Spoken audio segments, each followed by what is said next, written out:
And I thought today, why not to challenge myself? And I know I'm not um, a challenger and I don't like to be challenged, but why not to challenge myself and why not to make lives every Friday, short ones? Just because it's much easier to do live on YouTube and then post it as a recording rather than record a video and then upload it. So just the easiness and the opportunity to connect to the audience right away. Nobody's here right now, but maybe somebody will connect. And today I wanted to talk about how we care about others and how this care might be perceived, especially when we want to care and give our care, and sometimes this care perceived as control. Because in my experience, I perceived somebody's care as control, as crossing my boundaries, and it was explained as, well, they care about you. And I wanted to structure this talk about care and control, CNC, with two magic words, ask and action.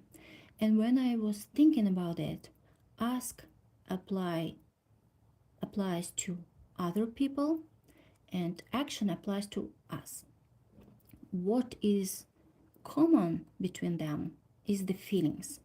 Okay, and feelings and emotions is the topic that we will work on my group coaching that is coming up in September 11th, the first one. So you are welcome to sign up. Ask me more details in the comments or reach me in other reach me via LinkedIn or Instagram. I posted more details in my previous video. So when somebody cares about you but you perceive it as control, you feel not cared about, but you feel threatened, you sometimes feel angry, you feel irritated, frustrated, you don't feel good, right? Why this happens? Because this magic word ask was not used. So sometimes we feel that we care about people, we provide something, we deliver something, we tell something like advices, we provide food, we provide services that other people didn't ask us about. And that perceived and received as challenged boundaries. It perceived as a threat. It's quite a heavy word, but still, right? So, to make it easier for everybody, to make it real care, please use this word ask. So, the feelings and emotions between you will be much more easier, compassionate, lighter, and more positive. Another magic word action that will apply to you, because when you want to care about yourself, and very often we don't do it because we overthink and we think what others will think about us, and we think what will happen if I do it, what will happen if I don't do it. We think about so much stuff. So the magic word is act. The common thing about asking about others and acting upon your own well-being is what makes it difficult is overthinking. See how we live in our heads that prevents us to ask what others needs, and that prevents us to act on what we need. I know maybe it's too complicated for the Friday morning, but if you have time, just make this scheme in your head.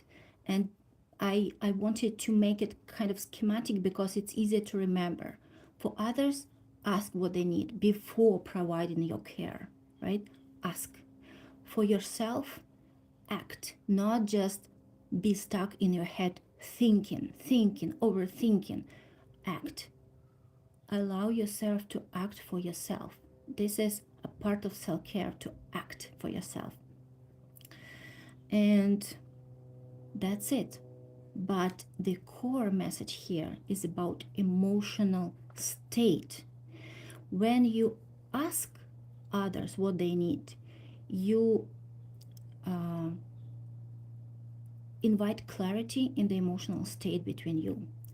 When you act upon something that you need for yourself, you invite clarity and kind of clear space for your needs, and then your emotions are clear and light. So the space is cleared, the space is abundant, it becomes extended in both cases.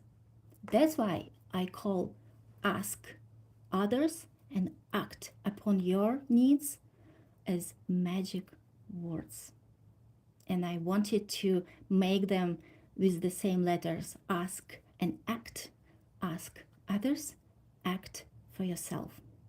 Thank you. And well, that's my first day of my kind of self challenge of Friday lives. Let's see how it will go. Every Friday I will go live. Will you wait for me? Thank you for being here. Bye.